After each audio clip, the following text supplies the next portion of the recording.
नमस्कार, आप देख रहे हैं बड़ी खबर और मैं हूं नगमा। श्रीनगर के लाल बाजार इलाके में पुलिस पर एक आतंकी हमला हुआ है जिसमें एक पुलिस वाले की जान चली गई है और 2 इस हमले में जख्मी हो गए हैं। मेरे साथ मेरी सहयोगी नीता शर्मा जुड़ी हैं। नीता, इस हमले के बारे में अभी और क्या लीड्स मिली हैं आतंकी संगठन को लेकर? और ये डाउनटाउन का इलाका है जहां पर हमला ये किया गया है, बल्कि कहा जा रहा है कि पास में एक स्कूल है, स्कूल के बाहर ये हमला हुआ है। बिल्कुल बिल्कुल नगमा, एक जीडी गोयनका स्कूल है, वहां पर जो पुलिस पार्टी है वो स्कूल के अंदर भी अब जो है वो चेकिंग्स कर रही है। ये हमला शाम को हुआ, नाके पर जो है वो अटैक हुआ। बताया जाता है कि एक additional sub inspector Mushtaq Ahmad जो हैं वो शहीद हो गए हैं। बाकी के जो 2 लोग हैं वो इंजर्ड हुए हैं, उनके ट्रीटमेंट के लिए उन्हें ले जाया गया है। ये नाका जो है, ये इलाका जो है बहुत भीड़भाड़ वाला इलाका है जहां पर हमला हुआ है। ये जम्मू कश्मीर पुलिस द्वारा कहा जा रहा है कि सर्च एंड कॉर्डन करके सर्च ऑपरेशन जो हैं वो इस इलाके में किए जा रहे हैं। सिविलियंस जो हैं उनको भी बोला गया है कि आप अंदर रहिए। ये बीचों बीच श्रीनगर के वहां पर हमला हुआ है। सर्च ऑपरेशन जो है वो फिलहाल चल रहे हैं, लेकिन जम्मू कश्मीर पुलिस की तरफ से ये कहा जा रहा है, उन्होंने इस बात की पुष्टि कर दी है कि एक जो एएसआई यानी असिस्टेंट सब इंस्पेक्टर है वो शहीद हो गए हैं। नगमा जी, इसमें जो हमला हुआ है उसमें जो आतंकी संगठन इन्वॉल्व रहे उसके बारे में क्या जानकारी है नीता? अभी इसके बारे में जो है वो पुलिस की तरफ से कोई जानकारी नहीं मिल रही है, लेकिन हाँ ये है कि इस तरह के जो आइसोलेटेड केसेस होते हैं, क्योंकि इसमें जो आतंकी होते हैं वो आकर अमूमन अपनी तर्ज पर कहीं पर भी हमला कर सकते हैं और क्राउड के साथ मिल जाते हैं। तो जो पिस्टल किलिंग्स हैं उसे लेकर जम्मू कश्मीर पुलिस ने पहले भी जो है वो चिंता जताई थी कि जो पिस्टल किलिंग्स हैं उससे जो जो खासकर जो श्रीनगर शहर है वहां पे इस तरह के जो अटैक्स हैं वो हो रहे थे। इंटरेस्टिंग बात यह भी है कि अभी भी कुछ दिन पहले ही एक यूएचक्यू मीटिंग हुई थी, यूनिफाइड हेडक्वार्टर्स की मीटिंग हुई थी जिसकी अध्यक्षता एलजी साहब ने की थी। उसमें भी इस बात का जो है वो जिक्र किया गया था और इस बात का भी जिक्र किया गया था कि जो इन्फिल्ट्रेशन लेवल्स हैं, हालांकि आर्मी की तरफ से बार बार कहा जा रहा है कि इस साल कोई इन्फिल्ट्रेशन हो ही नहीं, लेकिन सवाल ये उठाया जा रहा था नगमा कि इतने फॉरेन मिलिटेंट्स जो है टेररिस्ट हैं वो मारे जा रहे हैं और अभी भी सक्रिय हैं। अगर हम बात करें तो 100 से ज्यादा अगर मिलिटेंट सक्रिय है तो उसमें से 60-70% जो मिलिटेंट है वो फॉरेन टेररिस्ट है। तो ये सब सवाल जो है वो यूएचक्यू की मीटिंग में भी उठाए गए थे और पिस्टल किलिंग्स को लेकर भी एक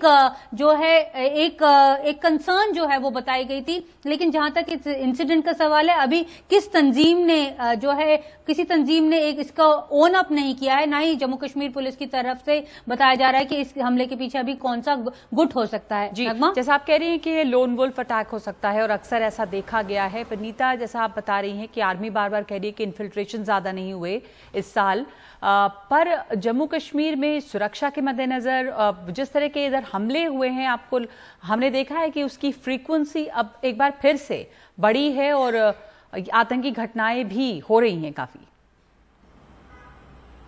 बिल्कुल बिल्कुल, यही वजह है कि बार बार इस बात पर जोर दिया जा रहा है कि जो काउंटर टेरर ऑपरेशंस हैं, यानी टेररिस्ट, ये जो अटैक था ये टेररिस्ट इनिशिएटेड वायलेंस था। पिछले कुछ दिनों में हमने देखा था, क्योंकि जो पुलिस फोर्सेस हैं, जो सिक्योरिटी फोर्सेस हैं वो बहुत प्रोएक्टिव थी, तो काउंटर टेरर ऑपरेशंस जो हैं वो पुलिस ज्यादा कर रही थी, जिसके कारण टेररिस्ट इनिशिएटेड वायलेंस जो है वो कम हो रहा था। ध्यान जो था वो सारा का सारा सिक्योरिटी फोर्सेस का फिलहाल अमरनाथ यात्रा को लेकर था कि सारे यात्री सुरक्षित रहें, लेकिन ये हमला हुआ है, ये टेररिस्ट इनिशिएटेड वायलेंस है जिसमें एक पुलिस वाले की जो है वो मार्टरडम हुई है, शहीद हुआ है। तो ये अपने आप में एक बहुत बिग कंसर्न है सिक्योरिटी फोर्सेस के लिए।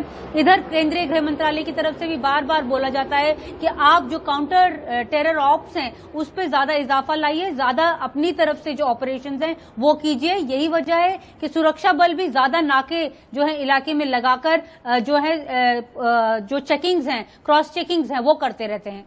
जी, शुक्रिया नीता। ये समय काफी चिंता की बात है कि ये श्रीनगर के डाउनटाउन में लाल बाजार का जो इलाका है वहां पर यह हमला हुआ है, जीडी गोयनका स्कूल के पास। और नाके पे जो नाका पार्टी थी उसके ऊपर ये आतंकी हमला हुआ है, यानी आतंकियों ने फायरिंग की है।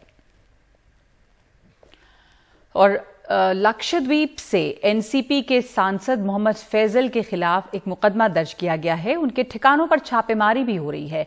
मोहम्मद फैजल के खिलाफ सीबीआई ने ये एफआईआर दर्ज की है। दिल्ली है, कैलिकट है, लक्षद्वीप है, यहां पर इनके ठिकानों पे सीबीआई के छापे पड़े हैं। मोहम्मद फैजल के भतीजे के खिलाफ भी एफआईआर दर्ज हुई है। श्रीलंका स्थित कंपनी का भी सीबीआई की एफआईआर में नाम है। फिश एक्सपोर्ट में पेमेंट न आने का मामला है। लक्षद्वीप की सहकारी संस्था को नुकसान का आरोप लगाया गया है। ये सांसद एनसीपी के हैं जिनके खिलाफ ये मामला दर्ज किया गया है।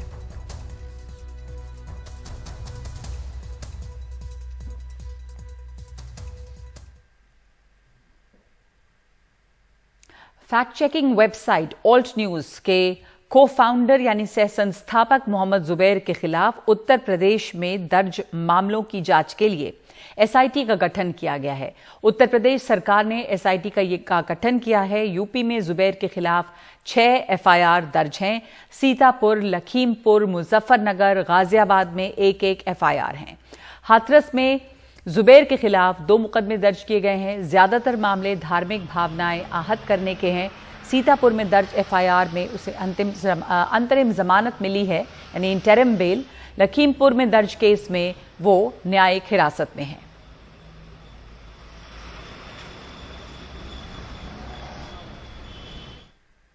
और शिवसेना द्रौपदी मुर्मू का समर्थन करेगी। द्रौपदी मुर्मू एनडीए की तरफ से राष्ट्रपति पद की उम्मीदवार हैं।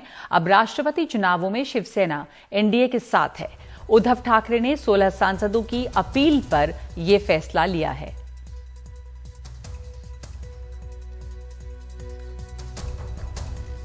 कि सारे लोग अगर प्यार से मुझे कुछ कह रहे हैं तो उनकी भावनाओं का आदर करना चाहिए, और उस भावना का आदर करते हुए आज मैं जाहिर करता हूं कि आने वाले इस राष्ट्रपति या राष्ट्राध्यक्ष चुनाव के लिए शिवसेना द्रौपदी जी को हमारा अपना समर्थन दे रही है। ऐसे देखा जाए तो राजनीति जो आज महाराष्ट्र में चल रही है, मुझे तो विरोध करना चाहिए था। नहीं, ये भाजपा की है, मुझे विरोध करना चाहिए। इतने छोटे मन का मैं नहीं हूं। श्रीलंका में जारी संकट के बीच एक तस्वीर काफी वायरल हो रही है। हम आपको वो तस्वीर दिखा रहे हैं। ये जो तस्वीर है ये श्रीलंका के पूर्व वित्त मंत्री बासिल राजपक्से की है, जो कि एयरपोर्ट के इमिग्रेशन सेंटर पे दिखाई दे रही है। बासिल राजपक्से जो हैं वो राष्ट्रपति गोटाबाया राजपक्से के भाई हैं और वो दुबई भागने की कोशिश कर रहे थे, ऐसी खबरें फैली हुई हैं। खबरों के मुताबिक बासिल राजपक्से दुबई जाने की कोशिश में थे और कोलंबो एयरपोर्ट पर इमिग्रेशन अधिकारियों ने उन्हें दुबई जाने की इजाजत नहीं दी। बासिल की ये तस्वीर कोलंबो एयरपोर्ट के वीआईपी टर्मिनल की बताई जा रही है। खबरें ये भी उड़ी कि राष्ट्रपति गोटाबाया राजपक्से भारत भाग गए हैं। हालांकि सूत्रों के मुताबिक भारतीय विदेश मंत्रालय ने ऐसी किसी भी खबर से इनकार किया है। कल यानी कि 13 तारीख को राष्ट्रपति और प्रधानमंत्री ने अपना इस्तीफा देने की बात कही है। श्रीलंका एक बहुत बड़े आर्थिक संकट के बीच है। यहां पे राजनीतिक और आर्थिक संकट दोनों ही फैला हुआ है और इस आर्थिक संकट या राजनीतिक संकट का जो केंद्र है वो राष्ट्रपति भवन है, जो लोगों के लिए एक तरह से अब एक टूरिस्ट प्लेस बन के रह गया है। यहां के राष्ट्रपति गोटाबाया राजपक्से 13 जुलाई को इस्तीफा देने वाले हैं और उन्होंने संसद के स्पीकर को ये जानकारी दी है। इसी दौरान प्रधानमंत्री समेत 5 मंत्री भी इस्तीफा दे चुके हैं और श्रीलंका एक गहरे राजनीतिक संकट में इस समय फंसा हुआ है। इस बीच आप देख सकते हैं तस्वीरें कि जो राष्ट्रपति का महल है वहां पे लोग या प्रदर्शनकारी जो हैं वो डटे हुए हैं।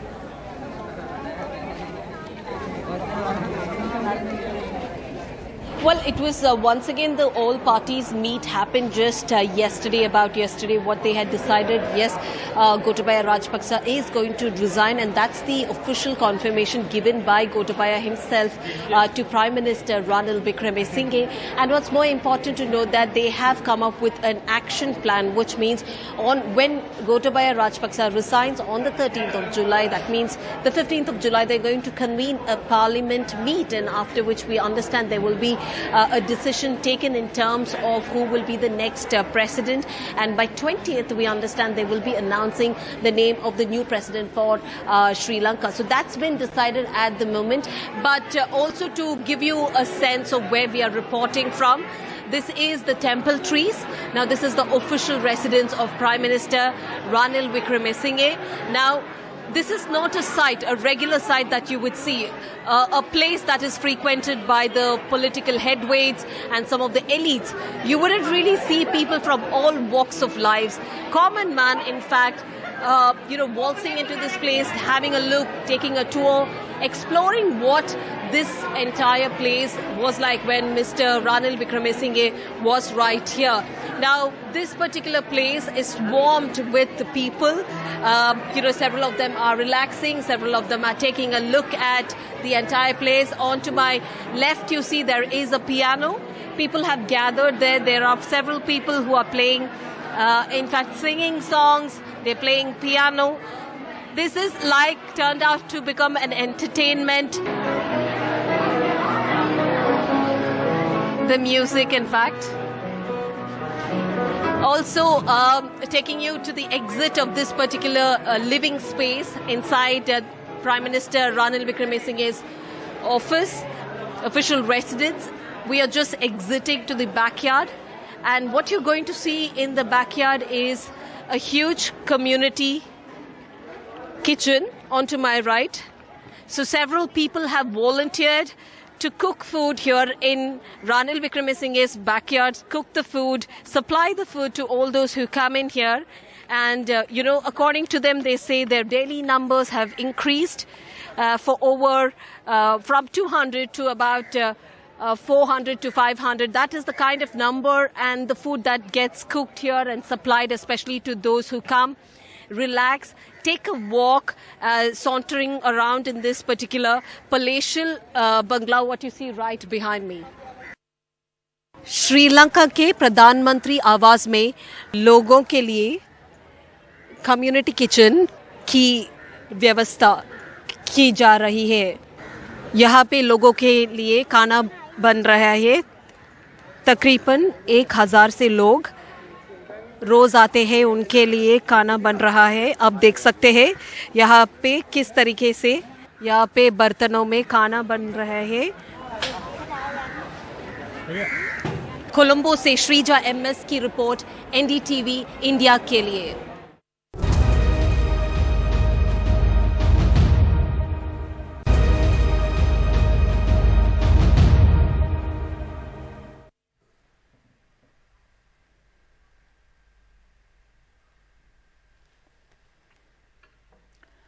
देश के ज्यादातर राज्यों में मॉनसून ने तबाही मचाई हुई है। 20 राज्यों में पिछले कुछ दिनों से लगातार बारिश हो रही है और इन राज्यों में पिछले कुछ हफ्तों में अलग अलग हादसे भी हुए हैं, जिसमें अब तक 100 से ज्यादा लोगों की जान गई है। सिर्फ गुजरात में 60 से ज्यादा लोग मारे गए हैं। महाराष्ट्र, मध्य प्रदेश और असम में भी बारिश ने कहर बरपाया है। महाराष्ट्र के 5 जिलों में आज भी भारी बारिश का अलर्ट है। मध्य प्रदेश के 33 जिलों में अलर्ट है और गुजरात में इतने बुरे हालात हैं कि लोगों का जो आम जनजीवन है उस पर बुरी तरह से असर पड़ा है। राज्य की कई नदियां उफान पर हैं और लोगों की जो फसल खेत में लगी हुई है वो बुरी तरह से बर्बाद हो गई है। हमने आपको बताया कि महाराष्ट्र के कई जिलों में आज भी अलर्ट थे और महाराष्ट्र में ही नासिक में काफ़ी बुरे हालात हैं और कई इलाकों में बारिश ने काफ़ी तबाही मचाई हुई है। अलग अलग जगहों से तस्वीरें आई हुई हैं। नासिक की आप स्थिति देख सकते हैं। जो ये जहाँ पर कुंभ मेला लगता है वो घाट है, वहाँ बीच में मंदिर है, वो देख सकते हैं आपके पानी जो है वो कितनी ऊपर तक पहुंच गया है मंदिर के, जबकि कल वो पूरा मंदिर नज़र आ रहा था। पानी का स्तर लगातार बढ़ा है और ये मंदिर पानी में डूबा हुआ नज़र आ रहा है। 2 तस्वीरें हैं कल और आज की स्थिति, और देखा जा सकता है साफ कि एक दिन के अंदर अंदर हालात कितने ज़्यादा बदल गए हैं और पानी कितना ज़्यादा बढ़ गया है। ये अंतर साफ देखा जा सकता है। जो मंदिर पूरा नज़र आ रहा था पानी के बीचों बीच, वो आज पूरी तरह से डूबा हुआ है।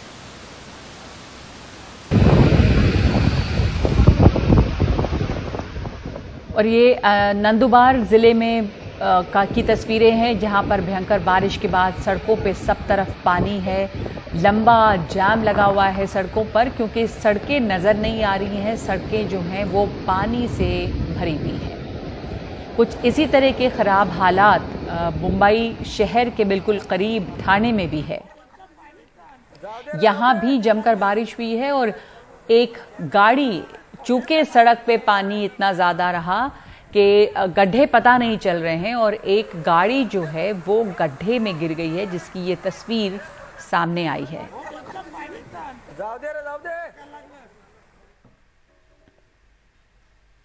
पुणे में भी हालात खराब हैं। खड़गवासला डैम का जलस्तर भी काफ़ी ज़्यादा बढ़ गया है।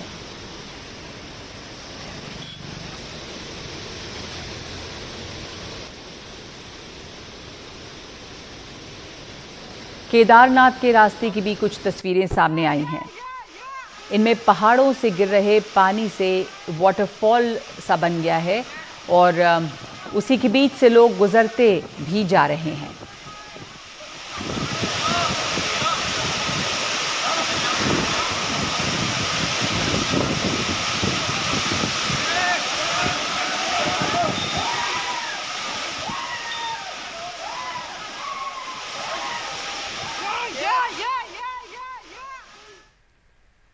तो ये हालात हैं ज़्यादातर राज्यों में। देश के लगभग 20 राज्यों में भारी बारिश हो रही है। कुछ जगहों पे बारिश बिल्कुल नहीं हो रही, लेकिन जहां पे हो रही है वहां पे बारिश से काफ़ी तबाही है।